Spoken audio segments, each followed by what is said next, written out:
capítulo 16, verso 5, diz assim: Respondeu Samuel: Sim, venho em paz, vim sacrificar ao Senhor.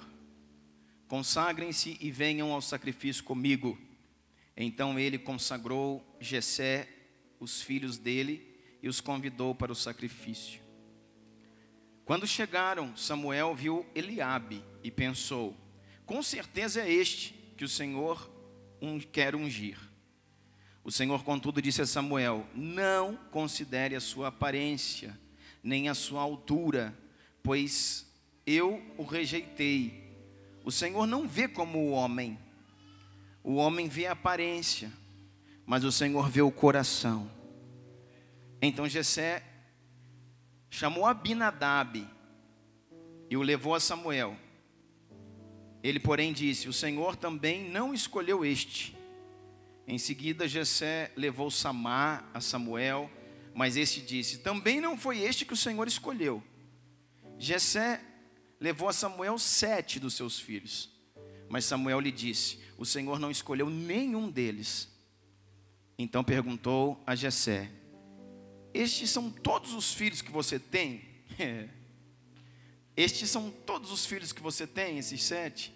E Jessé respondeu: ainda tenho o caçula, ainda tenho o mais moço. Ele está lá apacentando as ovelhas. Samuel disse: traga-o aqui. Nós não nos sentaremos na mesa para comer enquanto ele não chegar. Jessé mandou chamá-lo, e ele veio.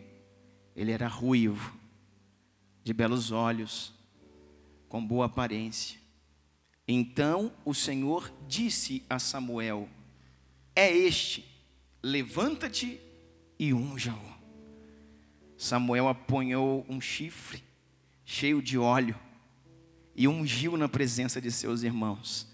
E a partir daquele dia, o Espírito do Senhor apoderou-se de Davi, e Samuel voltou para Ramá. Amém? Pai, nós te damos graça por essa palavra. Nós te agradecemos por tudo aquilo, Pai, que o Senhor, Pai, quer fazer aqui nessa noite, por aquilo que o Senhor vai fazer, Pai. Abre, Pai, os caminhos da Tua revelação, abre o entendimento, Pai, dos Teus filhos, acerca de tudo aquilo que o Senhor quer falar. Essa é uma palavra pastoral e nós precisamos, Pai, do entendimento, não só no Espírito, mas nós precisamos de corações abertos para recebê-la. Que venha, Pai, a Tua graça sobre nós, para que dessa palavra, Pai, frutos sejam gerados em nosso espírito. Ela, Pai, mexa com a gente, até que a gente a entenda e até que nós possamos nos posicionar diante daquilo que estamos ouvindo e aprendendo. É o que eu te peço, te agradeço, em nome de Jesus. Amém? Irmãos, esse é o momento em que Samuel vai até a casa de Jessé, o profeta Samuel vai até a casa de Jessé, porque assim o Senhor havia mandado. E o Senhor diz assim: vai até a casa de Jessé, porque dos filhos dele eu me provi de um rei. Dos filhos de Jessé, Jessé preparou um rei para mim. Vai lá e você dá uma driblada, né? Saul não podia ficar sabendo disso. Você vai lá e chega com uma proposta de sacrificar, porque realmente eles iam sacrificar o Senhor, mas você aproveita e sacrifica a mim como profeta. E você então, dos filhos de Jessé, você vai ungir o próximo rei de Israel. Muitas vezes, queridos, reis estão nos lugares onde menos se espera. Muitas vezes o governo está no lugar onde menos se espera. Muitas vezes o governo não está numa academia, não está no meio dos letrados, no meio dos cultos, não está no meio dos famosos e dos ricos, está no meio das malhadas. Porque o Senhor, Ele toma as coisas dos loucas do mundo para confundir as sábias. Porque o Senhor é o Deus, irmãos, que define a nossa história. É lógico que nós devemos estudar, nos preparar, nos capacitar, mas não é somente isso que define o nosso destino. Na Bíblia nós vemos, por exemplo, um homem como esse, Davi, que a vida inteira ele foi pastor de ovelhas, que a vida inteira ele lhe deu assim com o trabalho da terra, com as malhadas, com os rebanhos. Ele cheirava a ovelha, porque ele dormia no meio delas, ele caminhava com elas, ele vivia com elas. A palavra diz que um pastor de ovelhas, como era Davi, ele pegava o rebanho e saía da casa, saía de perto dos irmãos, dos pais, e ia para fora das aldeias, e ali ficava Mateus, nos desertos, nas regiões montanhosas de Judá. Eles ficavam apacentando os rebanhos durante até 6 meses, sem retornar a casa. E 6 meses Davi ficava fora da sua casa. E sabe qual era a companhia dele? O Senhor e as ovelhas. Ali ele não tinha amigos, ali ele não tinha o pai e a mãe por perto, não tinha os irmãos. Ali ele não tinha uma namorada, né, para dar uma ligada durante a noite. Ali ele não tinha o zap para trocar umas mensagens. Ali ele não tinha o Facebook para saber qual é a última do dia. Ali ele não tinha o YouTube para ouvir uma boa mensagem. Ali, irmãos, ele não tinha nem luz, porque quando chegava ao cair da noite naquela região, muito frio fazia, e a escuridão tomava todo o ambiente. E ele ia para o seu lugar, onde ele acendia a sua fogueira, sentava numa pedra, pegava a sua harpa e adorava ao Senhor. E adorava ao Senhor. E assim Deus foi construindo dentro dele o rei que Deus esperava. Muitas vezes nós queremos assumir algo que não temos a capacidade de fazer, e isso nos leva à morte. Essa é a essência de Adão. Adão, ele sonhou, desejou.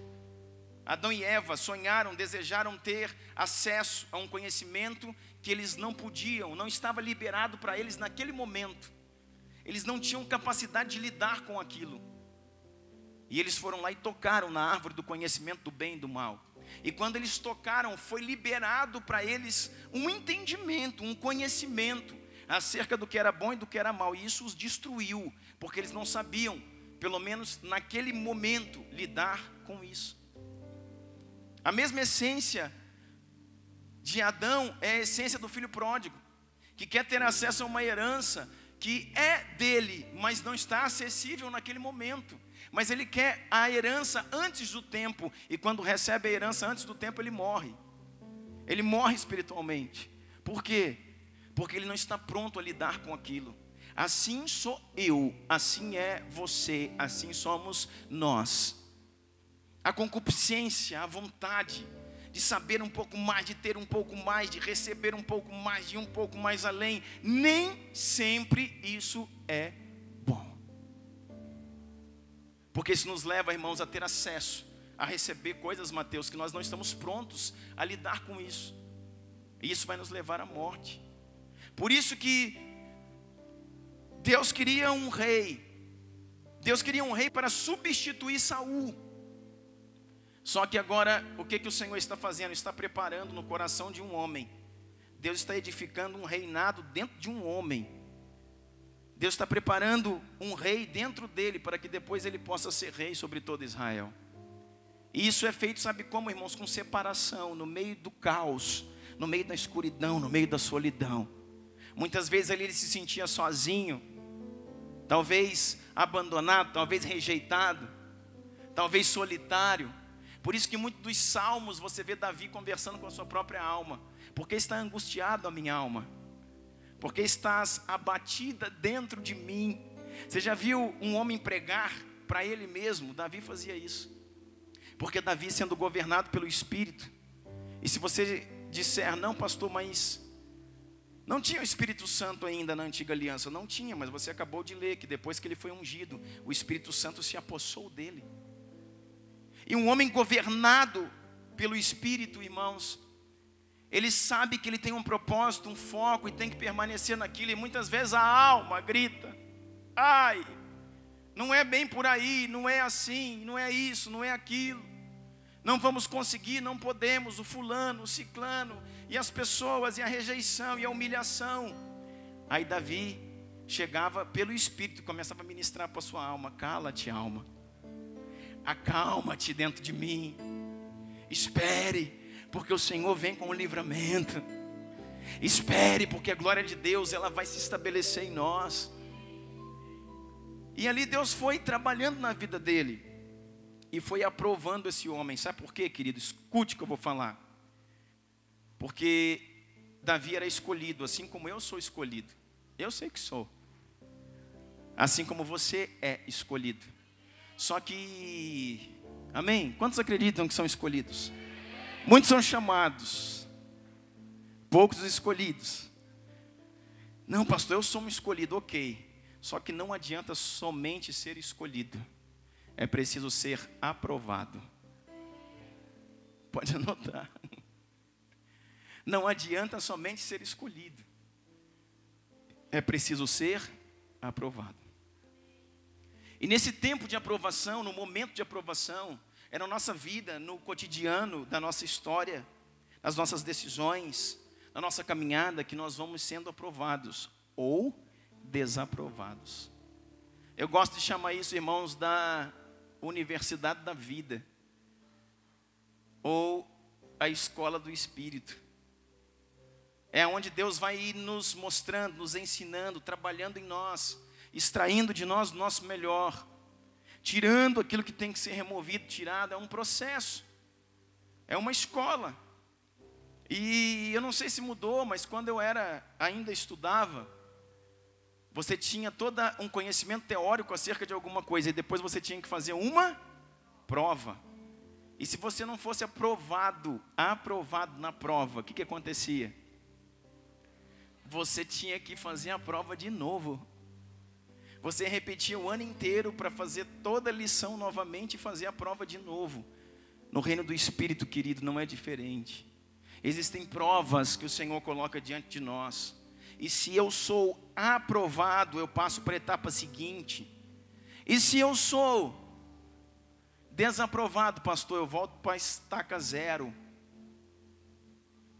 Eu ministrava ontem lá com os pastores e falava a respeito do povo de Deus, dos filhos de Israel, quando eles estavam já em Cádiz Barneia, ali na fronteira da terra prometida, ali na fronteira de Canaã, da terra que mana leite e mel. O Senhor deu para eles uma palavra para que eles entrassem e possuíssem a terra. Eles tinham uma palavra, eles tinham uma ordenança, só que eles se acovardaram. Mesmo debaixo de uma palavra, eles não creram. E eles, em vez de investir, deles avançarem para a sua herança, eles retornaram ao deserto. E o Senhor chega e diz assim: realmente vocês não vão entrar, vocês não vão avançar. E o povo diz: não, nós tememos e nós não vamos. Então o Senhor diz assim: olha, então deem meia volta. Sabe o que é meia volta? Meia volta é isso aqui, ó. E diz assim: e voltem ao mar vermelho. É isso que diz o texto. Aí se você pensar, o que é o mar vermelho? O mar vermelho é a origem, é onde tudo começou. Quando eles saíram do deserto, qual era o seu primeiro obstáculo? O mar vermelho. Eles caminharam até chegar na terra. Na hora de entrar na terra, eles não entraram. O Senhor falou: dê meia volta e voltem ao mar vermelho, ou seja, voltem ao marco zero. Comecem tudo de novo.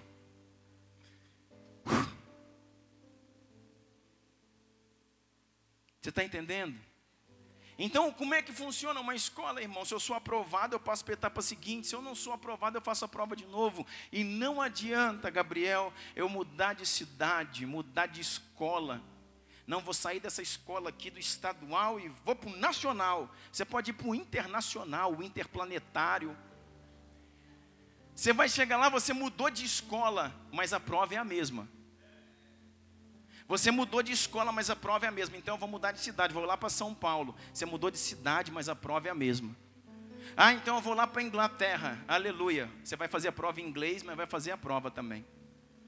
É a mesma prova. Porque enquanto você não for aprovado nessa prova, nessa etapa, você não passa para a seguinte. Ah, eu sou escolhido. Eu também. Mas não adianta somente ser escolhido, irmãos. É preciso ser aprovado. É preciso ser aprovado, escolhido. Todo escolhido tem que ser aprovado para cumprir o seu propósito. E nessa caminhada de Davi, nós vamos ver uma série de coisas acontecendo. Davi, irmãos, era um menino, como eu falava para você aqui, que ficava lá, já sendo treinado, trabalhado pelo Senhor. Nós temos um entendimento, existe uma corrente teológica que trabalha muito forte isso, e nós acreditamos nisso, que Davi, ele não era um filho legítimo, que Davi ele era um filho ilegítimo ou bastardo. Era filho de Jessé, mas com outra mulher que não era mãe dos seus irmãos. E no Salmo 51, verso 5, você pode abrir comigo. No Salmo 51, verso 5 diz assim: eis que em iniquidade fui formado, e em pecado me concebeu a minha mãe. Eis que em iniquidade eu fui formado, e em pecado me concebeu a minha mãe. Esse é um dos salmos de Davi, dizendo que ele nasceu, que ele foi concebido em pecado. E aqui ele não está se referindo ao pecado original, que veio de Adão e tal coisa, não. Ele está dizendo, eis que em iniquidade eu fui formado, ou seja, eu fui concebido dentro de iniquidade. Eu sou fruto de uma relação ilícita. Eu sou fruto de uma relação ilícita. E em pecado a minha mãe me deu a luz. Ele tinha entendimento disso. E da consequência que viria sobre a vida dele por causa disso. Se a gente for estudar alguns fatores na Bíblia, a gente vai ver também nesse mesmo texto que lemos a aparência. Se a Bíblia evidencia a aparência de alguém, irmãos, é porque ele é diferente do restante que está próximo dele. Se alguém tem uma aparência comum, preste sempre atenção isso na Bíblia, quando fala de Saul, quando fala de Absalão.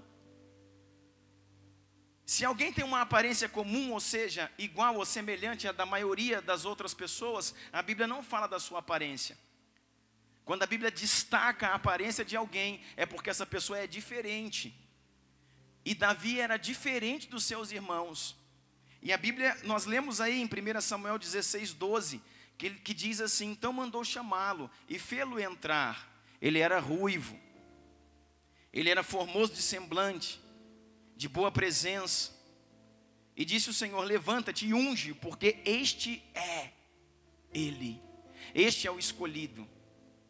Alguns historiadores, irmãos, dizem que ele era ruivo mesmo, tinha os cabelos vermelhos, tinha uma pele muito clara, tinha sardas, e ele era diferente dos seus irmãos, porque os hebreus são morenos, de cabelos escuros e não ruivos. Então uma série de coisas nas escrituras vão mostrando isso para nós. Existe aqui nesse texto evidências culturais, porque a Bíblia fala, querido, que Davi, ele fazia o trabalho sujo da família, e esse era o trabalho que um filho bastardo fazia quando esse filho existia na família. A Bíblia fala que Davi, ele levava o lixo da casa ao monturo. O que era o monturo? O monturo era um lugar, um depósito de lixo, onde se levava fezes dos animais, onde se levava o estrume, aquilo que se limpava das regiões ali, onde os estábulos, onde as ovelhas ficavam. Aquele estrume, aquele excremento era levado ao monturo. No monturo se levava para lá restos de comida azeda, restos de alimento. No monturo, a Bíblia fala também do oleiro, o resto de barro do trabalho de um oleiro era levado ao monturo. E quem levava sempre o serviço de levar o lixo, recolher todo o lixo, levar ao monturo, na casa de Davi, era o serviço dele, do próprio Davi. Era ele quem fazia esse serviço. Que outras evidências culturais aqui desse texto? A Bíblia fala que quando chegou Samuel para ungir aquele rei, estavam ali todos os filhos assentados à mesa, mas Davi não estava. E não é porque Davi estava longe, irmãos, é porque um filho ilegítimo não se assenta na mesma mesa que os filhos legítimos. Na cultura dos hebreus, um filho ilegítimo, um filho que não é daquele casal, ele não se assenta na mesa junto, ele come depois. Então, onde se assenta o pai e a mãe, os filhos legítimos, o ilegítimo fica de fora. Por isso que se assentou os 7 filhos e foi falando, foi chamado Eliabe, Abinadab, Samar e todos os 7 filhos. E o Senhor foi dizendo, não é esse, não é esse, não é esse, não é esse. E Samuel foi ficando preocupado, Gabriel, porque foi o quinto, foi o sexto, foi o sétimo, o Senhor falou, não é esse. E Samuel deve ter pensado, pronto, então entendi errado. O Senhor falou para ele, falta alguém. Então Samuel fala, Jessé, você só tem esses filhos? Ele, não, tem mais um, tem um ruivinho. O sardentinho está lá, apacentando os rebanhos, ele é meu filho mais moço. Então Samuel fala, faça-o vir até aqui, porque nós não comeremos até que ele chegue. E foram chamar o Davi. Quando o Davi entra, irmãos, ele vem entrando com a sua funda pendurada no pescoço. Ele vem entrando com seus cabelos ruivos, sua pele clara. A história fala também que Davi era magro, irmãos, e era baixo. Por isso que você vê que o poder que ele tinha em lutar, em guerrear, algo do espírito. Porque ele, aparentemente, ele era fraco. Ele não era como Saul. Lembra do Saul? Da semana passada, um baita de um homem. Ele não era como Absalão, o filho dele mesmo, que a Bíblia fala que era forte, bonito. Ele não era como um Sansão, ele era franzino. E eita, homem que lutava. E ele chegou lá como não quer com quem não quer nada. E Samuel olhou para ele e falou, poxa, esse aí. O Senhor falou, é esse aí. Levanta-te. Pega o chifre com azeite e unja-o, porque este é o rei de Israel. Da onde a gente menos espera, reis vão se levantar. Da onde a gente menos espera, Deus levantará os seus príncipes. Como levantou José. Como levantou Davi. Unja esse homem. Ele chegou lá diante dos seus irmãos, pegou o chifre de azeite e começou a derramar. Eu tenho certeza que foi uma ação do Espírito, que ele começou a receber e a chorar. E diz que naquele momento o Espírito de Deus se apossou dele. E Davi não era mais o mesmo homem. Ei, Davi não era mais o mesmo homem. A partir do momento que o Espírito Santo se aposta de você, você não pode ser mais o mesmo homem. Não pode ser mais a mesma mulher. Pensamentos têm que ser mudados. Coração tem que ser modificado. Coração de pedra se torna em coração de carne. Uma mente de reino. Um entendimento das coisas proféticas e espirituais. Por quê? Porque o Espírito se apossou de mim. E eu preciso ser diferente. Eu preciso ser diferente. O Salmo 113, verso 5. Olha lá, Davi, lá no meio daquele mato, naquela escuridão, naquele frio. Sabe, do lado de uma fogueira. Sabendo da sua posição de filho ilegítimo. No Salmo 113, verso 5. Ele diz assim, olha. Quem é como o Senhor, o nosso Deus, que habita nas alturas. Irmãos, salmos são músicas. Essas eram as músicas do Davi, o menino, ainda não rei. O menino fazia. Em Mateus ele estava compondo as suas músicas e ele dizia, quem é como o Senhor, o nosso Deus, que habita nas alturas, o qual se inclina para ver o que está nos céus e em toda a terra. Levanta o pobre do pó, e do monturo ele levanta o necessitado. Ele está declarando, irmãos, o que ele já sabia que era o seu futuro, o seu destino. Esse é o meu papel, está no monturo. Mas o Deus que eu sirvo, do monturo, do meio do lixo, ele levanta o necessitado.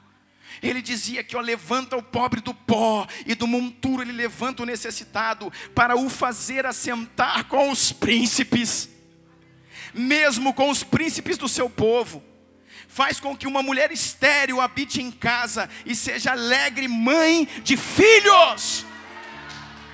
Louvai ao Senhor. São as músicas. Pega um outro copo aqui para mim, por favor. São as músicas que o rei estava compondo, dizendo, ainda que você possa estar no monturo, no meio do lixo, ainda que você seja ilegítimo, desprezado na sua casa pelos seus próprios irmãos, ainda assim eu confiarei no Senhor.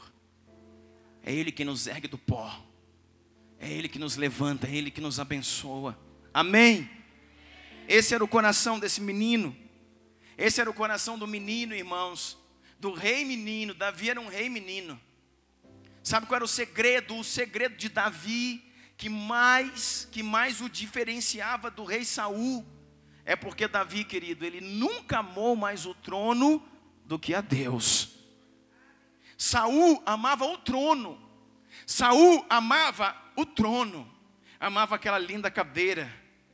Saul amava o cetro. Saul amava a coroa. Saul amava o cavalo que ele montava. Saul amava o serviço que ele tinha naquele lugar. Saul amava toda a pompa, tudo aquilo que o servia como rei. Ele amava mais o reino. Saul amava mais o reino do que a Deus. Mas Davi sempre amou mais a Deus do que o trono. Sempre amou mais a Deus do que o trono. Ele nunca deixou com que isso contaminasse ele. Por quê? Porque é o rei, cabeça de rei e coração de menino. Cabeça de rei e coração de menino. Quando vinha alguma coisa para ensoberbecer ele, o Espírito Santo trabalhava nele. Ele falava: da onde que eu vim? No meio do mato, cheirando ovelha. Da onde que eu vim? Eu fui preparado a minha vida inteira para ser um pastor de ovelhas, e o Senhor, na virada do dia para a noite, me faz o rei de todo Israel. Como posso eu me ensoberbecer de alguma coisa? Isso nunca saiu dos seus pensamentos. Porque Deus é o Deus que faz isso, irmãos. Pega um homem que foi treinado para ser um rei, como Moisés. Pega um homem que foi treinado a sua vida inteira para ser um rei. Moisés falava uma infinidade de línguas. Moisés foi criado na casa de Faraó. Moisés entendia da cultura. Moisés foi treinado na academia militar dos egípcios por mais de 10 anos. Moisés foi treinado para ser um grande rei. Deus pega aquele que foi treinado para ser um grande rei e leva ele para ser um pastor de ovelhas. Foi assim que ele acabou a sua vida, conduzindo ovelhas e um rebanho no deserto. E Deus pega um homem que foi preparado a vida inteira para ser um pastor de ovelhas e põe ele para se assentar num trono e ser o maior rei de todo o seu povo. Não queira entender a Deus. Deus não se entende. Deus se submete ao que Ele está fazendo, ao que Ele está falando. O rei com coração de menino, ele nunca mudou. Ele nunca mudou. Quando ele vem trazendo a arca da aliança, que há anos e anos e anos estava fora de Jerusalém, esquecida, lá em Kiriat Jearim, na casa de Abinadab. Quando ele vai buscar lá, o pastor Bruno falou disso aqui há pouco tempo.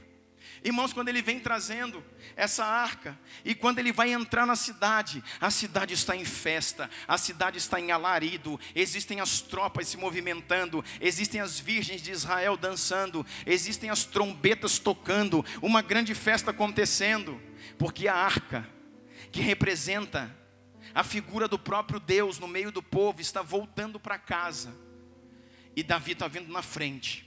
Sabe como é que vinha o rei? Era o primeiro, num cavalo que era o dobro dos outros, com uma anca dessa largura assim, ó, com aquele peitoral. O cavalo tinha um peitoral. O rei, irmãos, ele usava o cetro, que era uma vara pequena de ouro. Usava o cetro, uma coroa de ouro. Do lado dele é um escudeiro levantando o estandarte de Israel, e ele estava na frente, e todo mundo festejando. E o que eles festejavam? Dizendo: salve o rei, salve o rei, salve o rei Davi, aquele que trouxe para nós novamente a arca de Deus. Mas sabe o que Davi faz? Davi, ele entende, ele olha para um lado, olha para o outro e fala assim: peraí, o centro dessa festa aqui não é Deus, sou eu. Você é capaz de discernir isso? Peraí, o centro dessa festa, o centro da adoração desse povo, não é Deus, sou eu. Eu, comedor de farinha e de feijão. Eu que há pouco tempo cheirava a ovelha. Eu que dormi no meio do mato. Eu estou sendo adorado pelo povo. Esse povo, eles estão adorando mais a mim do que a Deus. Olhe lá as muralhas de Jerusalém, os atalaias sobre os muros, eles conseguem olhar para nós e eles estão celebrando o rei. Mas não é esse rei, a celebração deve ser para este rei, aquele que é digno de toda honra, todo poder e toda glória. Sabe o que Davi faz? Davi começa a tirar suas vestes. Davi pega a coroa e diz assim: ei, segura aí, pega o cetro, ei, segura aí. Davi pega aquela roupa de coisa e tira e fica com uma camisolona de baixo, uma camisa de linho. Sabe por quê, irmãos? Porque os servos que vinham fora da cavalaria de baixo usavam uma roupa como a que ele estava. Sabe o que ele fez? Ele se envolveu com o povo e falou assim: agora eu quero ver vocês achar o rei aqui. Eu quero ver quem que é rei aqui. Pegou o cavalo dele, deu um tum, falou: some com esse cavalo para lá. Mas é o cavalo do rei. Tira essa parafernália desse cavalo e deixa ele se enfiar no meio dos outros animais. Esconde o meu cetro, esconde por favor a minha coroa, tome a minha túnica. Eu preciso ser como todos eles, porque assim é o meu coração. A minha mente é de rei, o meu coração é de menino. Eu não vou me corromper no meio dos aplausos. Eu não vou me corromper no meio do título e da fama que estão me dando. Porque eu sou filho de Deus, chamado, lavado, remido pelo seu sangue, para levantar Ele como rei. Esse é o propósito de todo filho: exaltar o Pai, exaltar o Senhor. Não tomar para si a glória. É aí que o homem cai, quando começa a tomar para si a glória que é de Deus. Quando começa a se achar que se tornou alguma coisa, ele está caindo, ele está morrendo. Aí ele entra no meio do povo, todo mundo de camisolão igual lá. Ele vai dançando, celebrando, adorando, a ponto da própria mulher olhar e falar: se esse marido ficou doido. A ponto da mulher olhar e falar: sei lá, que ele tomou uma, ele está com algum problema. Irmãos, Mical chamou Davi de vadio. Falou: como tu fica assim, pelado, assim, no meio do povo? O pelado que ela está dizendo, irmãos, é que ele tirou a túnica de rei. Qual que era a referência? Olha a cultura, irmãos. Qual que era a referência de Mical? A referência de Mical era o pai, Saul. E Saul, irmãos, era o rei embusteiro. Sabe o que significa o rei embusteiro? Embusteiro não é palavrão, tá? Para quem não sabe. Embuste é uma mentira. Saul, irmãos, era um rei mentiroso. Era um rei que se escondia no poder que Deus deu para ele, na mão dele. Ele tomou para si. A Bíblia fala que Saul, ele teve a coragem de edificar um monumento em nome dele mesmo. Nunca. Depois dele, outros abençoados. Eu ia falar outra coisa, mas depois dele, outros abençoados, outros reis também fizeram a mesma coisa. Mas nunca ninguém no meio de Israel tinha feito um monumento para si próprio. Porque a adoração sempre foi do Senhor. Ele fez um monumento dele mesmo. Saul, grande rei, esse é do bom. E botou lá e falou: todo mundo saudem a minha imagem. E a imagem da filha, a filha de Saul, Mical, casou com Davi. E a imagem da filha era o pai. E dizia: meu pai nunca faria isso. Meu pai entraria aqui com a sua carruagem, os seus cavalos e os seus títulos, e todo o povo o saudaria. E é exatamente por isso, Mical, que seu pai caiu do cavalo. É exatamente por isso que seu pai foi desqualificado. Porque quem Deus abençoa e honra, irmãos, o que o Senhor espera é que a honra volte para Ele. É que toda honra e toda glória retorne para Ele. Retorne para Ele. Mical chegou a falar: tu parece um vadio no meio do povo. Porque ele dançava, irmãos, igual todo mundo. E naquele tempo era todo mundo igual. Os homens tinham cabelos longos, os homens usavam barba, e com a mesma roupa. Ninguém sabia nem quem era mais o rei. Quem que é o rei? Porque o rei, ele está diferente pelo que ele está vestindo. Mas agora o rei está igual a todo mundo. Porque assim também foi o rei Jesus. Igual a todo mundo. Igual a todo mundo. A ponto do discípulo que foi trair ele, Judas. O que Judas tem que fazer? Judas trouxe uma comitiva de soldados romanos. E quando Judas foi entregar o Senhor Jesus, ele não chegou no lugar, estava lá, Jesus e os discípulos. E Judas podia simplesmente falar para os soldados: pronto, vão lá e prenda ele. Mas quem é ele? Porque eles são todos iguais, as mesmas roupas, o mesmo cabelo e a mesma barba, porque Jesus era igual. Aí Judas falou: peraí, eu vou mostrar para vocês quem é ele. E a Bíblia diz que Judas vai lá então, pega e dá um beijo no rosto de Yeshua, no rosto do mestre. E quando ele vira as costas para sair, Jesus pega ele pelo braço e diz: por que fizeste isto, amigo? Sabe o que isso quer dizer? Que depois de tudo, ele ainda continuava sendo amigo. O meu Jesus, o seu Jesus, não é irônico. Ele não usa de ironia. Ele não usa de humilhação. Ele estava dizendo: na sua traição, eu ainda te considero amigo. Até porque, irmãos, porque a ação daquele Judas estava empurrando o Messias para o seu propósito. E de alguma forma, tudo que te empurra para o seu propósito é amigo. De alguma forma, tudo que te empurra ao propósito é amigo. Muitas vezes nós pensamos que nossos amigos são aqueles que falam: ah, vem cá. Não, o cara está todo errado. O cara está fazendo tudo esculhambado, errando, falhando no casamento, na empresa, nos negócios, envolvido em bagunça. Não, mas você é meu amigo, senta aqui, vamos tomar um senta aqui. Não, cara, não liga para isso não, você é o cara, você é a bênção, é bom demais, conta comigo, eu sou teu amigo.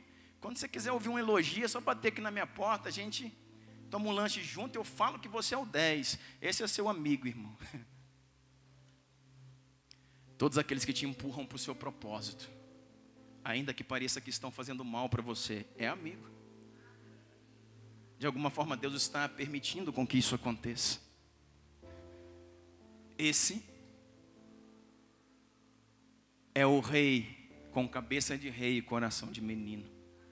E no seu processo, querido, que ele caminhou para chegar nesse lugar de rei, ele precisou passar por algumas situações. Essa é a escola do Espírito. Ele passou por algumas situações, por algumas pessoas. E eu quero dizer alguma coisa para você aqui. A primeira pessoa que passa na vida de um escolhido é Samuel. Samuel foi aquele que levava um chifre de azeite para poder ungí-lo, não é isso? O Senhor vai colocar, irmãos, você é um escolhido de Deus. E a rota de um escolhido do Senhor, irmãos, é sempre o seu propósito. É caminhar para o seu propósito. Por isso que o apóstolo Paulo escreve em Filipenses 3, capítulo 13, Filipenses 3:13, o seguinte: irmãos, quanto a mim, não julgo havê-lo alcançado, mas uma coisa eu faço, esquecendo-me das coisas que para trás ficaram, eu avanço para as que estão diante de mim e prossigo para o alvo, para o prêmio da soberana vocação de Deus em Cristo Jesus. Paulo está dizendo: uma coisa eu sei, eu não fico remoendo, eu não fico lamentando, eu não fico choramingando. Uma coisa eu sei, eu prossigo para o alvo. Eu deixo as coisas que para trás ficarem e eu vou em frente para o prêmio da soberana vocação que está em Cristo Jesus. Samuéis vão passar na sua vida. Samuéis é aquele homem, irmão. Samuel é aquele homem que vem com um chifre de azeite para ungir você. Samuel é alguém, por que ele pode ungir você? Ele só pode ungir você porque acredita naquilo que você faz, ou naquilo que você carrega. Ele só pode te ungir. Samuel ungiu a Davi. Deus colocou isso nele, ele creu por aquilo que Deus estava fazendo. Mas Samuel só pode ungir alguém que ele crê, que ele confia. E o Senhor vai levantar Samuéis na sua vida. Homens que confiam naquilo que você gera, naquilo que você está gerando. Deus vai levantar Samuel para poder derramar sobre você o azeite, para que o refinar da glória, para que o Espírito Santo se aposse da sua vida. Samuel fala de homens, querido, que fazem o seu coração queimar por Jesus. Deus vai colocar Samuel na sua vida, irmãos. Samuel fala de homens que faz o seu coração queimar por Jesus. E quero dizer para você desde já, querido, que o coração que não queima por Jesus está com sérios problemas. Não se trata de estar vindo em reuniões, se trata de queimar pelo Senhor. Se trata de ser aquela sarça de Êxodo 4, que quando queimava atraía os libertadores. Irmãos, Êxodo 4 fala de um arbusto que queimava. Arbusto ou sarça é a mesma coisa, é um espinheiro. E presta atenção numa coisa: se o espinheiro queima, ele atrai os libertadores. Moisés vem até ele porque ele está queimando. Mas se o espinheiro ele não queima, o que ele faz? Espeta.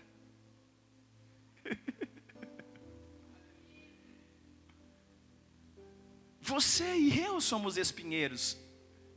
A Bíblia fala que Jesus era assim.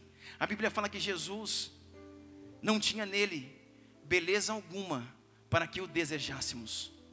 Ele não tinha parecer e nem formosura, e olhando nós para ele, nenhuma beleza víamos para que o desejássemos. Jesus, irmãos, não era dos mais bonitos, era dos mais poderosos, era dos mais ungidos. Ele era como aquele espinheiro, que olhando nós para ele, nenhuma beleza. Nós podemos ver um espinheiro para desejar um espinheiro. Não é como olhar para uma orquídea. Não é como olhar para um belo jardim. É olhar para um bolo de espinho. Não há presença nos espinhos até que os espinhos queimem e não se consumam. O que em Êxodo 4 fez Moisés se chegar àquele lugar é porque aquilo queimava, queimava, e quanto mais queimava, mais o espinheiro se tornava vivo. Quanto mais fogo tinha, mais a presença dos espinhos pareciam evidentes. Os espinhos não se tornavam cinzas, eles não se consumiam. E isso que eu e você pensamos que aconteceu em 1, 2 horas foram dias. Todos os dias Moisés vinha apacentar os rebanhos de Jetro, o seu sogro, e olhava para aquilo. Ei, isso aí já estava queimando ontem, antes de ontem também, e agora de novo. Esse fogo não acaba, e esse espinheiro não se consome. Eu vou lá ver que grande maravilha é essa. Quando você começar a queimar com a glória de Deus, os libertadores, irmãos, virão até você. Dos 4 cantos dessa cidade, pessoas virão ao lugar onde você está. Nas reuniões que você fizer na sua casa, no seu trabalho, os funcionários da sua empresa virão. Os funcionários do hospital municipal, da caixa, do banco, da onde quer que você seja, queime por Jesus. E você atrairá pessoas para perto de você. Sabe por quê, irmãos? Porque eu e você somos um espinheiro. Então, se eu não sirvo para queimar e atrair as pessoas, eu sirvo para espetar, para machucar pessoas. E como nós estamos espetando ou queimando, atraindo a glória do Senhor, ou sendo movidos por intrigas, por falácias, por coisas que desestruturam o chamado de Deus em nossas vidas. Porque quando você se queima, irmãos, é só isso que é o importante. É só isso que é o importante. Ontem eu reuni aqueles pastores que estavam ali, não eram muitos. Existia muita gente na região, mas pastores eram uns 8. E eu chamei eles e eu falei: comecem vocês, sejam o incêndio da cidade de Itu. Queimem por Jesus. Seja 7, que seja 8, não parem mais esse café. Reúnem todos os meses, atraiam a glória de Deus para onde vocês estão, e a glória do Senhor vai tocar essa cidade. E dos 4 cantos dessa cidade, as pessoas virão para esse lugar para se alimentarem daquilo que vocês estão gerando. Porque toda sarça que queima atrai Moisés. É isso que Samuel faz com a gente, irmãos. Samuel é alguém que nos faz queimar. Samuel são homens ou mulheres que passam na nossa vida e te fazem queimar. Despertam você para o propósito. Geram entendimento. Ah, Mateus.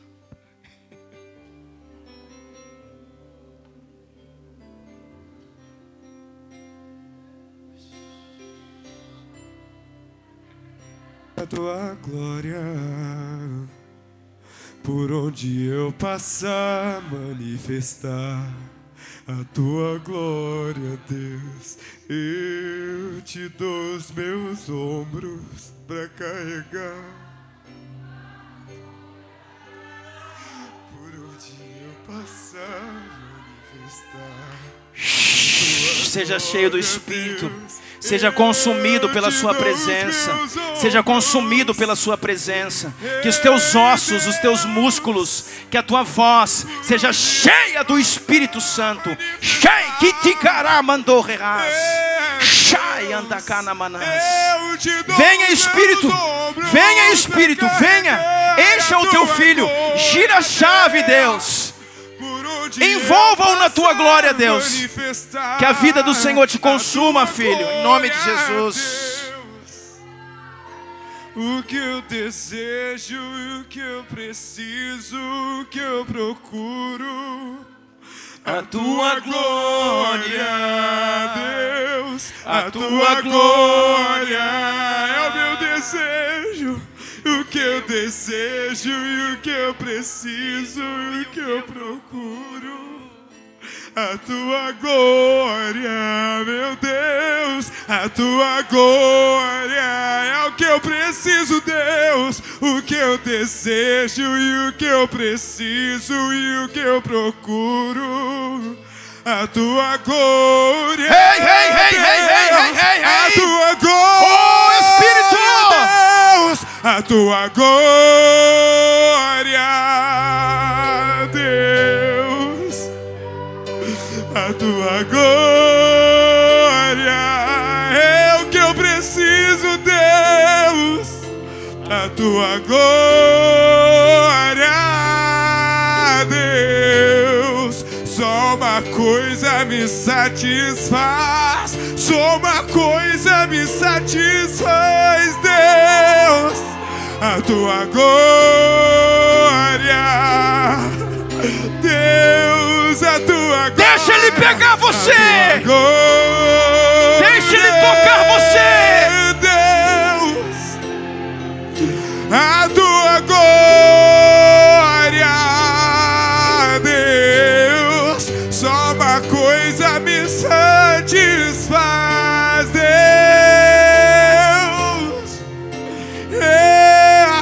E mais que tudo, nós queremos tua glória, tua glória. E mais que tudo, nós queremos tua glória,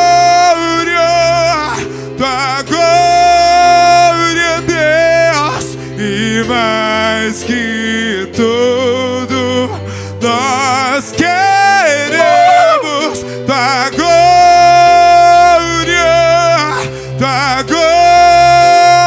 Deus. Tua glória, Senhor.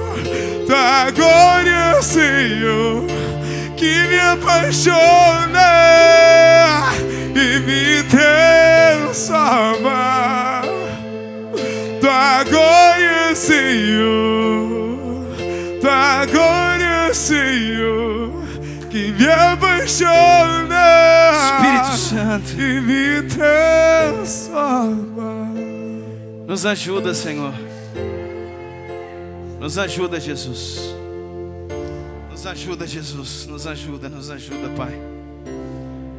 Pode fazer o que o Senhor quiser, Deus.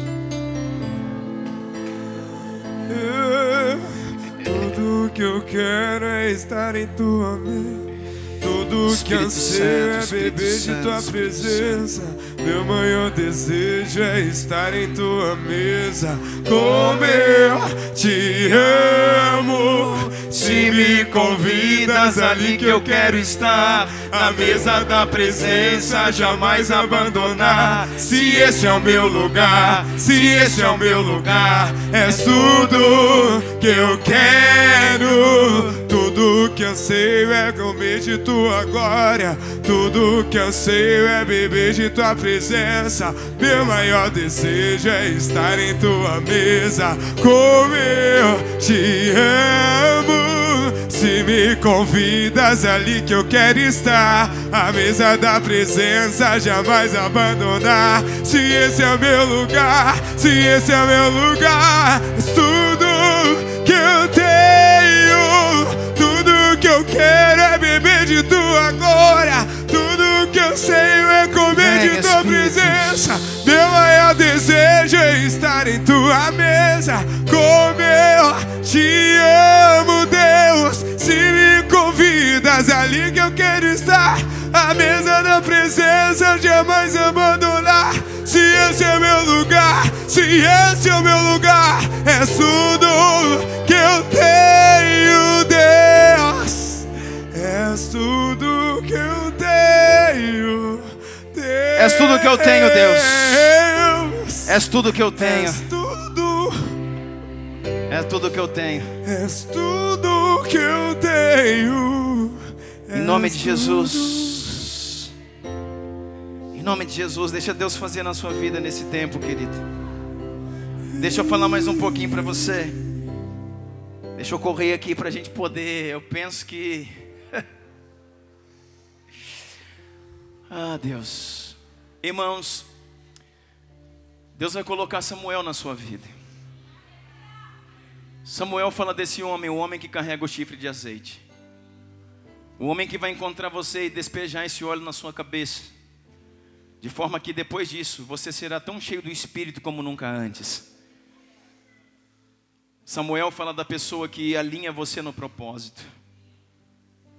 Samuel fala da pessoa que libera para você conhecimento, revelação, de forma que o seu coração venha a arder, volte a queimar por Jesus. Este é Samuel. Mas a palavra do Senhor diz também, irmãos, que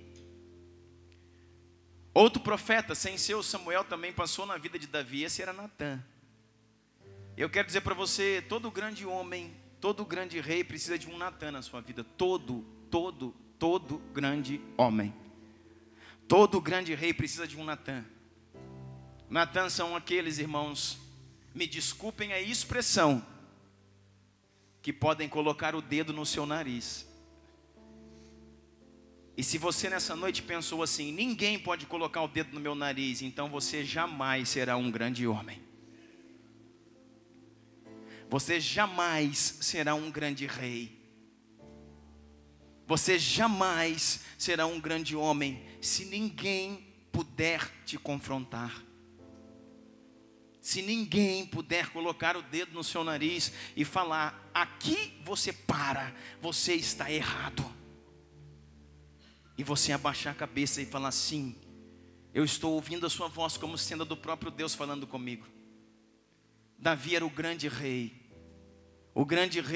com cabeça de rei e coração de menino, mas quando ele caiu, quando ele pecou, Natã passou pela sua história para falar, Davi, aconteceu isso, isso e isso. O que nós vamos fazer com esse homem? E Davi falou, esse homem tem que morrer. E Natã falou, esse homem é você. E eu vou te dar a sentença do Senhor para você agora. Natã falou para Davi, Davi, eu vou contar para você o que vai acontecer com a sua vida a partir de agora. Escute o que eu estou falando, porque ainda tem jeito. Mas você tem que me ouvir. E na hora, o Davi se arrependeu, se jogou, se chorou, se atacou no chão, se arrependeu. E o Natã falou assim, olha, o Senhor remove de sobre si a culpa. Você está perdoado pelo seu pecado, vírgula. Porém, a espada não se apartará da sua casa. Ou seja, a consequência vai ficar, não para sempre, mas por uns bons anos. E ali ele começou a ministrar e a falar para aquele rei o que iria acontecer e como ele deveria proceder. Natã, irmãos, são aqueles que passam na sua vida e têm a condição, o acesso. Não é por força nem por violência. Ele tem um acesso porque você permite que ele coloque o dedo no seu nariz para falar, aqui você para. Não, pastor, eu não estou pronto para isso, eu não quero, ninguém nunca faça isso comigo. Então, irmão, se prepare sempre para ser pequeno. Porque todo homem que quer crescer diante do Senhor precisa ter um Natan do seu lado. Mas, além dos Natãs, também tem Saul. Saul era aquele rei.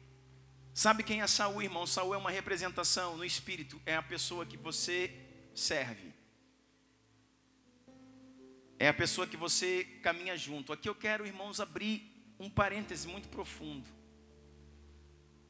Saul era aquele que era um grande amigo de Davi e depois se tornou o maior inimigo. Sabe por quê? Porque os seus inimigos de hoje geralmente foram os seus amigos de ontem.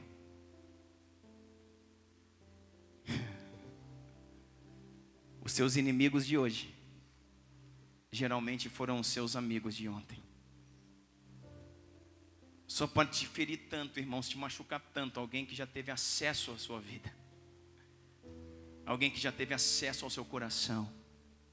Alguém que já teve acesso à sua casa, à sua família. Quem já teve esse acesso, quem já teve um lugar de honra no seu coração, são as pessoas que mais podem te ferir hoje. Saul é essa pessoa. A pessoa que Davi servia com tudo que ela tinha. Davi servia Saul com tudo que ele tinha. Ele lutava as guerras de Saul. A Bíblia fala que quem lutava as guerras do rei Saul, depois de um tempo passou a ser Davi. Davi comandava os exércitos dele, trazia vitória e entregava para ele. E dizia, fica com a glória aí, entrega para o Senhor. Eu não tenho nada, que eu só sirvo.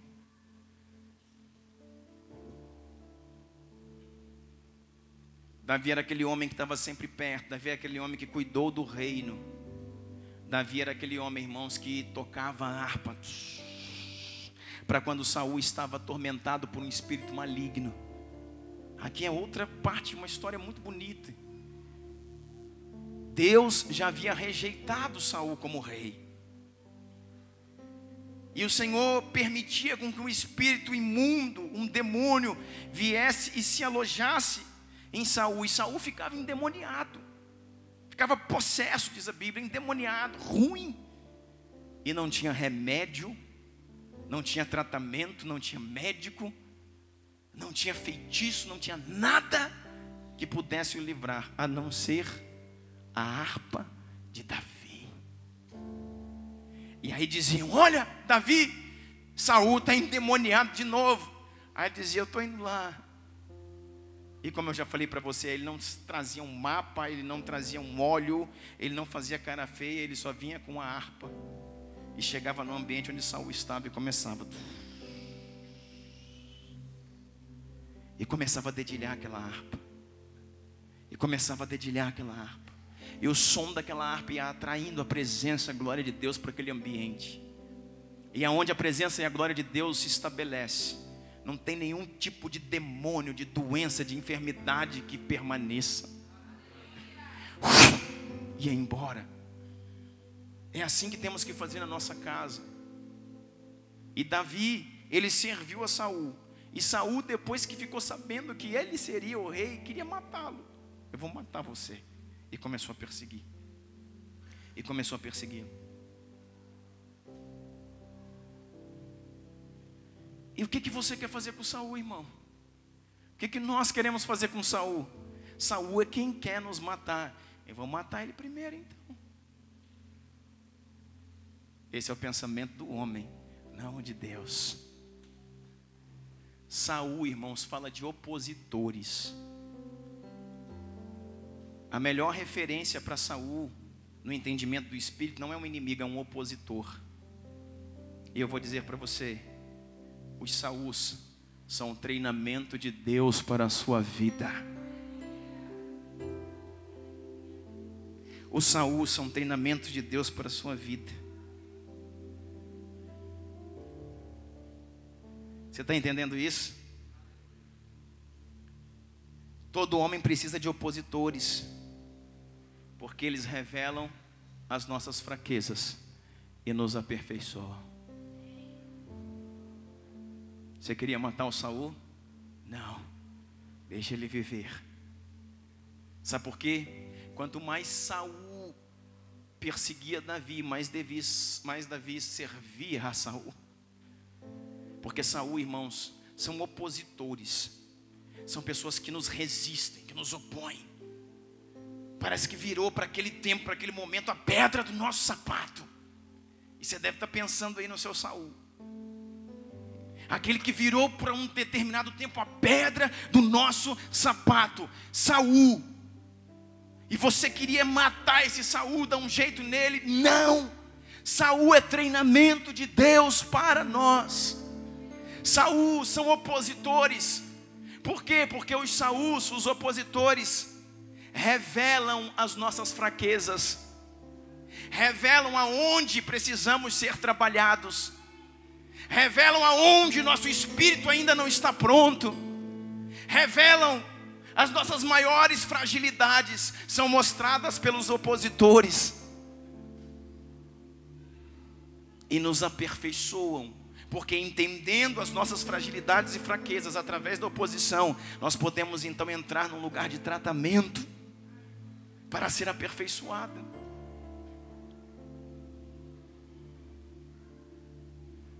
Você está entendendo? Sabe por que, irmãos, que é importante o Saul na nossa vida? Aqui eu preciso que você seja maduro para entender o que eu vou falar. Primeiro, para que você cresça, é o que eu estou falando aqui. Primeiro, para que nós possamos crescer, nós precisamos dos opositores. Porque a oposição nos faz crescer, nos faz ver as nossas fraquezas e aperfeiçoar o nosso espírito e o nosso caráter. Segunda coisa, sabe para que nós precisamos do Saul? Sabe para quê?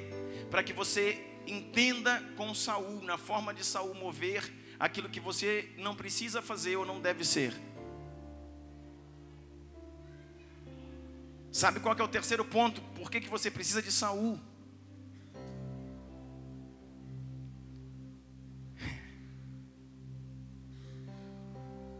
Existe um homem, irmãos, seja ele um ímpio, ou seja ele um servo de Deus, um filho de Deus. Esse homem aqui, pela ignorância espiritual que ele está vivendo no momento, ele decidiu que ele vai pecar contra alguém. Escuta o que eu estou falando. Esse homem aqui, seja ele um ímpio, ou seja ele um servo de Deus, um filho de Deus. Se ele é ímpio, ele nem sabe o que está fazendo. Se ele é um servo de Deus, por um momento de esfriamento, por um momento de desconexão no espírito, ele decidiu falhar com alguém. Ele decidiu ferir alguém. Ele decidiu quebrar uma aliança, ele decidiu fazer alguma coisa. Ele está decidido, ele vai fazer. Aí o Senhor vai definir agora com quem ele vai fazer isso. E o Senhor pode definir que ele faça isso com outro servo de Deus, ou que ele faça isso com alguém que não conhece o Senhor. E sabe quem que Deus vai escolher que ele faça? Comigo e com você. Por dois motivos. Primeiro, porque a ofensa me faz crescer. A ofensa é matéria-prima para a autoridade espiritual. A forma como eu reajo à ofensa no meu espírito me leva a entrar em níveis no espírito. A forma como eu recebo a ofensa e lido com a ofensa me eleva no mundo do espírito. Então ele tem que tratar, ele tem que humilhar, ele tem que falhar, não é com outro ímpio, é comigo, porque Deus está tratando com os filhos dessa forma. E a segunda é algo mais lindo. Sabe por que Deus vai permitir com que isso aconteça com você? Porque você tem dentro de si o potencial para perdoar. Porque aquele homem, seja ele ímpio ou seja ele um filho perdido, desorientado naquele momento, ele vai precisar de perdão. Esse homem que está errando, falhando com você agora, seja ele ímpio ou seja ele um filho, ele vai precisar de um perdão. E quando a ofensa vem para alguém que conhece a Deus, o perdão vem para ele de uma forma muito mais fácil, ou de uma forma muito mais difícil para aqueles que se colocam numa posição de filho, mas que precisam de mais opositores, porque não conseguiram entrar no lugar de perdoar. Quanto mais necessidade eu tenho de me tornar um perdoador, mais ofensas Deus permitirá que venha para a minha vida.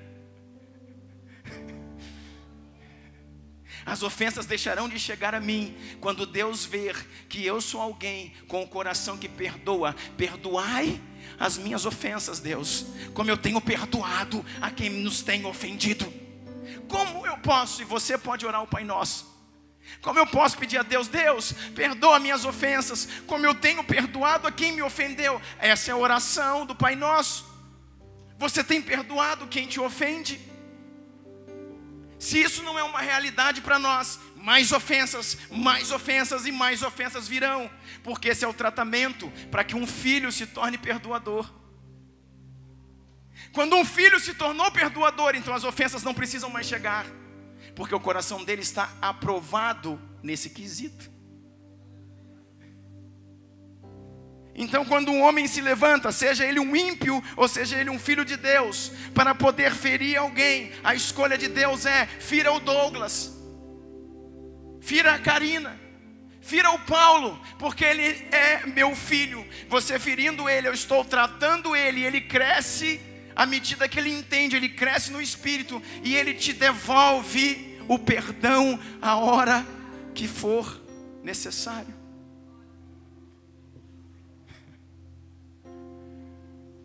Por isso os Saús, irmãos, passam na vida da gente, para nos ensinar essas coisas. E o que nós estamos querendo fazer até agora? Vamos matar o Saul.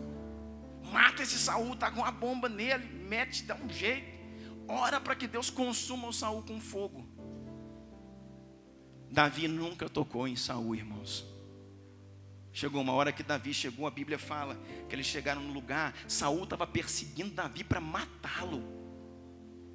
E eles estavam perto de uns currais, diz a Bíblia, de gado, e eles viram uma gruta. E diz que Saul, antes Davi entrou na gruta, junto com os seus soldados, e se esconderam lá no fundo da gruta. Eles estão fugindo, Saul está vindo, eles estão fugindo. E Davi estava fugindo, não é de medo, Davi estava fugindo para não tocar em Saul. Quando ele entra no fundo da gruta, se esconde aí. Davi se escondeu, se esconde, botou os valentes dele lá. Vão ficar aqui que Saul vai passar lá por fora e não vai ver a gente aqui. Mas Saul, quando viu a gruta, deu uma dor de barriga nele, irmão. Sabe aquelas cólicas finas assim, que aponta lá na alma? E Saul falou: não vai ter jeito não, vou ter que ir ali. A Bíblia fala isso, irmãos, eu não estou inventando não. A Bíblia fala que ele entrou na gruta para poder fazer as suas necessidades. Falou para os soldados: fiquem aqui, eu vou ali na gruta, espera aí. E o rei Saul, comedor de farinha com feijão, que achava que era e não era, ele foi lá, irmãos, fazer suas necessidades. E quando ele está lá fazendo as suas necessidades, os soldados de Davi falaram assim: Davi, olha lá, Deus entregou na tua mão o teu inimigo. Os soldados de Davi falaram: está pronto, o homem que nos persegue foi entregue nas nossas mãos. Tô aqui, Davi, toma a tua espada, vai lá e dá um fim nisso. E sabe, irmãos, que Davi foi até perto. Davi pegou a espada e foi indo devagarzinho. E Saul está lá, agachado, fazendo suas necessidades. Davi vem vindo. Eu não sei, irmãos, qual era o sentimento dele, mas diz a Bíblia que o coração dele foi compungido. Porque aquele homem, querido, era um escolhido do Senhor. A Bíblia diz isso. Então ele foi lá só, tão perto, que ele cortou a capa. Sabe o que a Bíblia diz, irmãos? Que a respiração de Saul, o coração de Saul, era ouvido por Davi, de tão próximo que ele chegou. Ele cortou a sua capa e saiu, para chegar para Saul e depois falar: eu estive tão perto de você, que o pedaço que você viu que faltava da sua capa, fui eu que cortei, e você se manteve em vida. Porque o Senhor me ensinou a não tocar no ungido de Deus. Se Deus que levantou, se Ele quiser, Ele mesmo que tire. Mas eu não vou me meter nisso. Eu não vou entrar nesse tipo de guerra, porque não me convém. Não é o meu negócio. Você está entendendo isso? Então, o que acontece? A Bíblia vai falar também, irmãos, que Saul, ele morre pela sua própria espada. Ninguém precisa matar Saul. O que vai acontecer com Saul na sua vida? Número 1, ou pelo seu testemunho, ele vai se entregar ao Deus que você serve. Aquele seu perseguidor, aquele acusador. Irmãos, se preparem para ver nos próximos dias pessoas que te perseguem, que te acusam, pessoas que foram seus maiores opositores lá fora, aqui dentro, sentado do seu lado. Se preparem, porque isso é o que Deus vai fazer. Isso é o que Deus vai fazer. Sabe por quê, irmãos? Porque Saul vem. E de duas uma, como que Saul sai da sua vida? Ou pelo seu testemunho ele é alcançado para o Senhor, ou segundo, quando for o momento certo, Deus mesmo remove Saul, não você. Deus move Saul porque ele morre pela sua própria espada. A Bíblia diz que numa guerra Saul estava guerreando e ele foi altamente ferido. E ele ficou lá ferido com a sua espada, pedindo para alguém o matar e ninguém queria matá-lo. E ele está lá ensanguentado, ferido, e diz a Bíblia que ele se joga contra a sua própria espada. Davi morre pela sua própria espada. Não, Saul morre pela sua própria espada, não pela espada de Davi.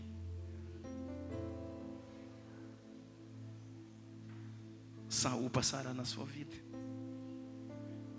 Eu quero acabar com você, irmãos.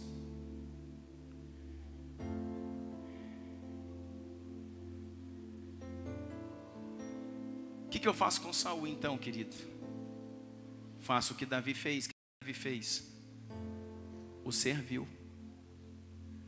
Enquanto Davi pôde, Davi o serviu. Porque esse é o coração de um homem de Deus. Quer ver uma diferença?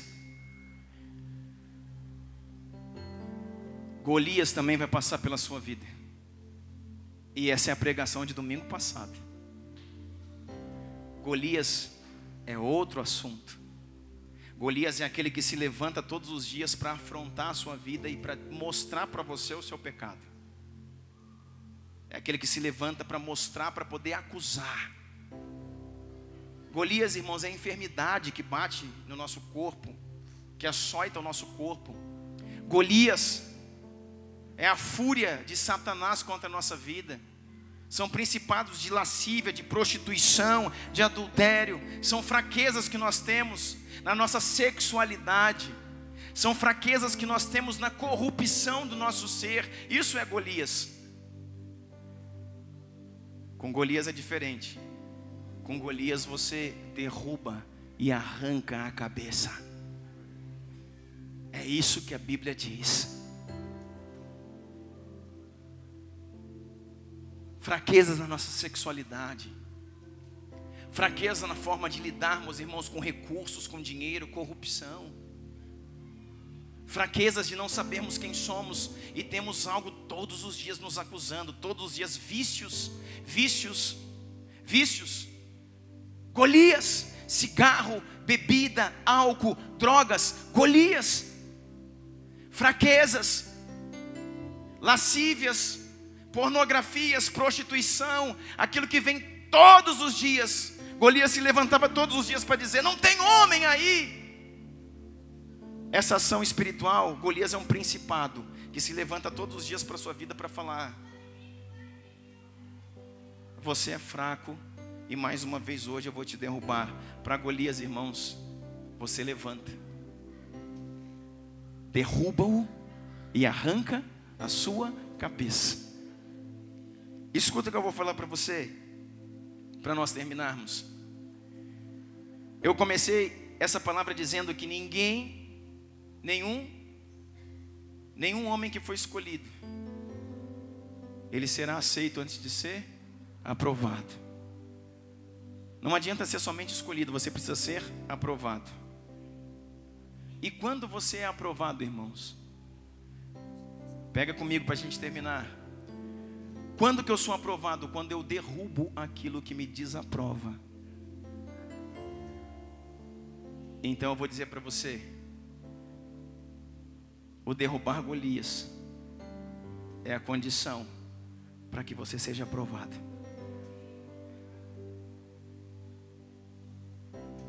Sabe como que isso acontece?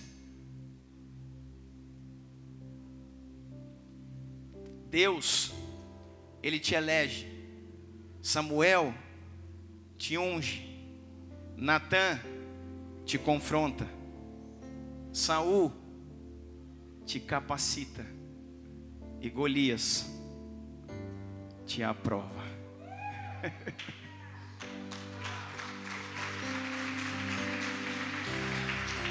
Aleluia. Vou repetir para você. Deus, Ele te elege. E isso ainda não é tudo. Samuel, Ele te unge. Natã, Ele te confronta. Saul, Ele te capacita. E Golias, Ele te aprova. Porque nós somos aprovados, irmãos, quando derrotamos aquilo que nos desaprova. O que te desaprova? A corrupção, a prostituição, a falta de perdão, o orgulho, a vaidade. Isso te desaprova. Quando eu vou me tornar aprovado? Quando eu derrubar e matar e arrancar da minha vida o que me desaprova. Em 2 Pedro 2,19, não precisa abrir, diz que o homem é escravo daquilo que o domina. 2 Pedro 2,19 diz que o homem se torna escravo, ele é vencido, fica escravo daquilo que o domina. Então aquilo que te domina, irmãos, te faz escravo dele e desaprovado. Então quando você derruba Golias e arranca-lhe a cabeça, Golias passa a provar a sua vida. E para terminar, para te ajudar em tudo isso, todos nós que estamos caminhando para o propósito, caminhando para o prêmio da soberana vocação em Cristo Jesus, como Paulo falou, deixando para trás as coisas que ficaram, todos nós precisamos de um Jonatas. Todos nós vamos precisar de um Jonatas. Sabe quem que é Jonatas, irmãos? Um verdadeiro amigo. Sabe quem que é Jonatas? Jonatas era o herdeiro legítimo do trono. Jonatas, ele era o filho do rei Saul. Ele era o primeiro sucessor do trono.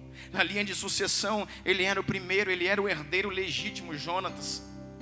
E ele tem a capacidade de chegar, olhar bem nos olhos de Davi e falar: cara, eu reconheço que Deus colocou em você. Esse lugar é seu e não meu. Quer saber mais? Além de reconhecer que você é o próximo rei de Israel, além de reconhecer que Deus te escolheu, que Deus te chamou, que Deus te capacitou, além não somente de aceitar isso, eu quero ajudar você a tomar esse lugar. Eu abro mão daquilo que é meu direito, para que o propósito seja cumprido. Eita, isso é o que mais nós precisamos. De pessoas abrindo mão do direito, para que o propósito seja cumprido. De pessoas abrindo mão da razão, para que o propósito seja estabelecido. Ele falou: eu tenho a razão, eu tenho o direito, eu tenho a genealogia, eu tenho aqui a minha família. Ele falou: eu abro mão da minha razão, eu abro mão do meu direito, para que você, Davi, assuma no meu lugar.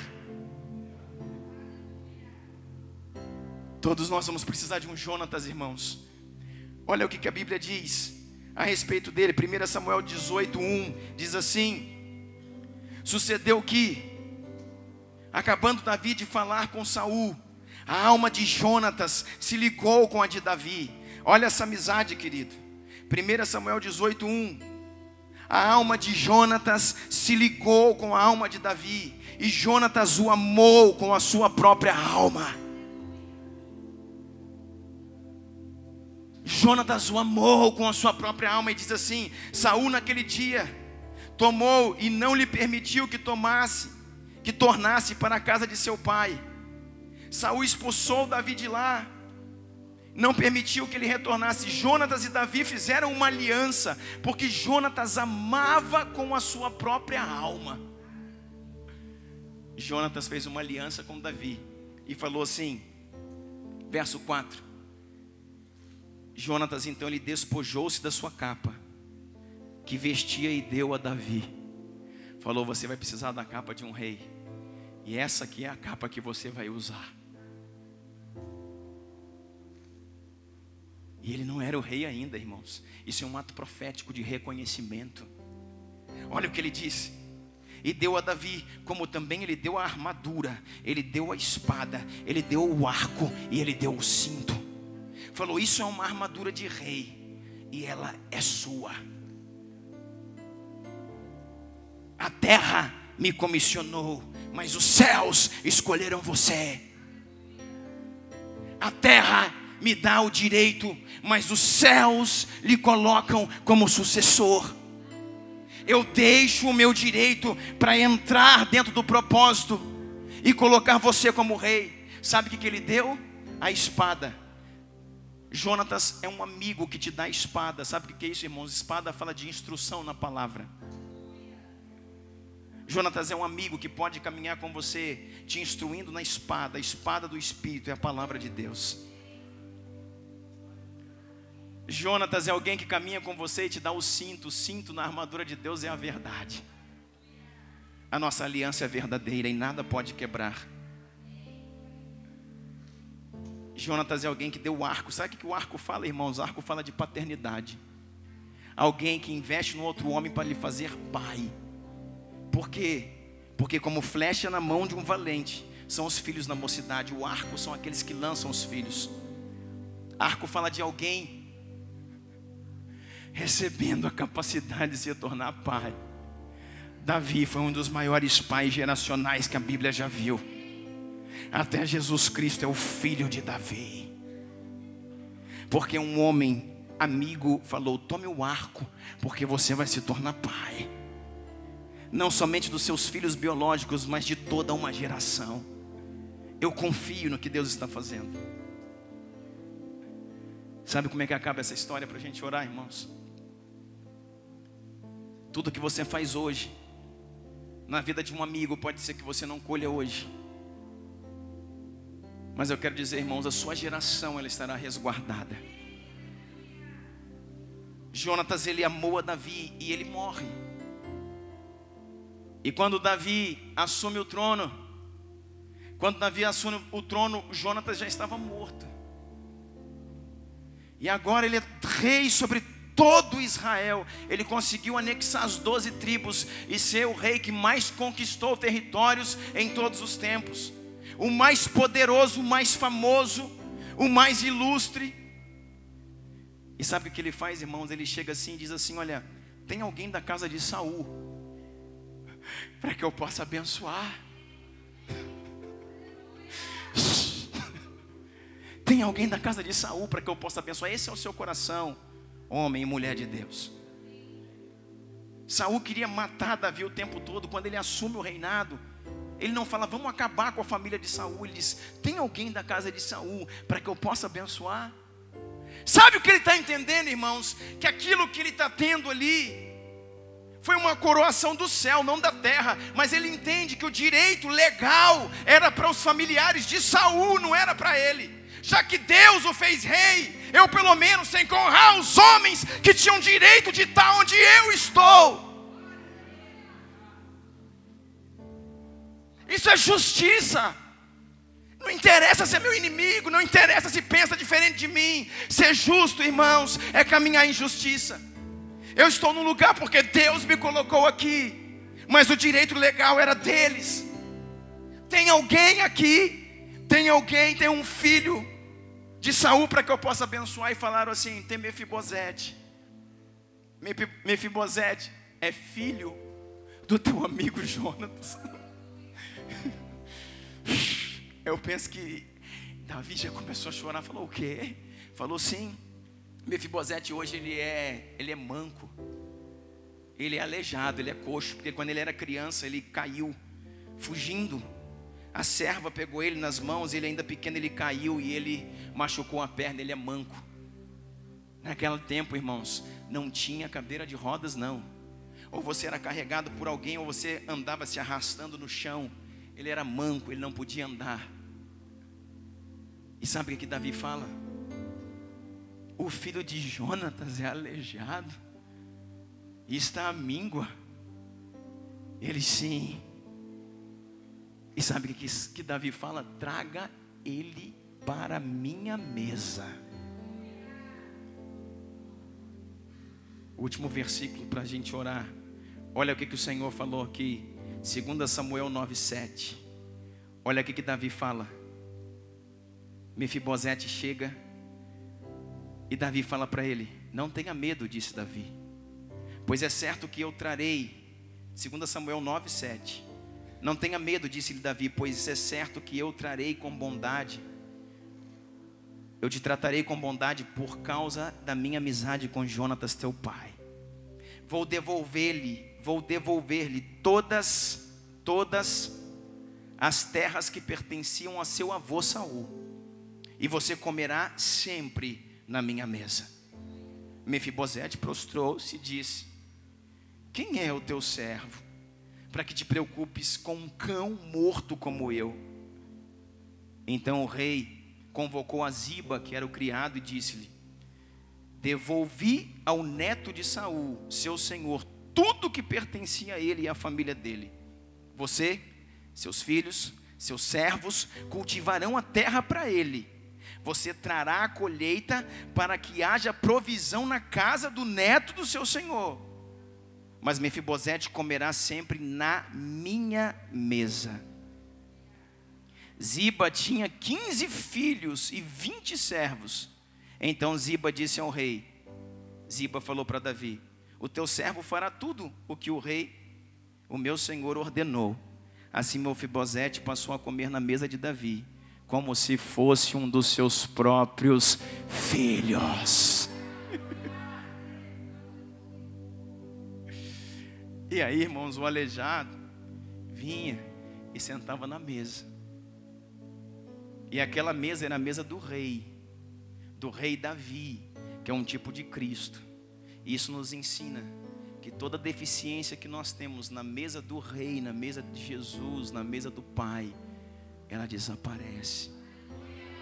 As pernas dele ficavam para debaixo da mesa, não aparecia.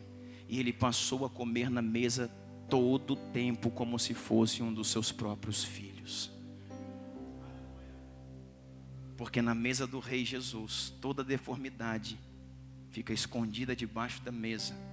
Porque no tampo da mesa todos nós somos iguais, herdeiros de um mesmo reino.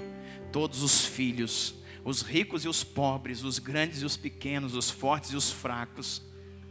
Os problemas ficam para debaixo da mesa, as deformidades. E no partir da alimentação, todos são iguais diante do Senhor. Sabe o que eu quero falar para você? Quantos querem um Jonatas na sua vida? Vou mudar a pergunta. Quantos querem ser Jonatas na vida de alguém? Quantos querem ser Jonatas na vida de alguém? Nós vamos orar agora, irmãos. Eu quero falar uma coisa para você. Às vezes nós temos dificuldade, pensamos assim: as pessoas não querem ser meus amigos. Muitas vezes o problema não é das pessoas que não querem ser seu amigo. O problema está em nós. Porque nós queremos que a amizade daquela pessoa seja da forma como nós queremos. E às vezes o que eu quero receber não é aquilo que ela pode dar. Às vezes o que eu quero receber de alguém não é o que ela pode dar. Então eu me frustro no meu relacionamento. Não é questão de que as pessoas não querem ser meus amigos. É que eles querem ser meus amigos da forma como eles podem ser. E eu quero ser amigo deles da forma como eu quero que seja. E isso nós temos que entender. As limitações nos relacionamentos. Até onde cada um pode ir e pode fazer. Porque se nós entendermos isso, nós vamos ir além. Essa é a faculdade do céu. Essa é a escola do Espírito. Todos esses homens passarão pela sua vida, mas Deus vai dar um Jonatas para você. Alguém que abre mão daquilo que é direito dele para dizer: fica no meu lugar. Eu tenho o direito, mas você tem o propósito. Eu tenho a razão, mas em favor do reino eu abro mão da minha razão para que o propósito de Deus permaneça e eu perca a minha razão.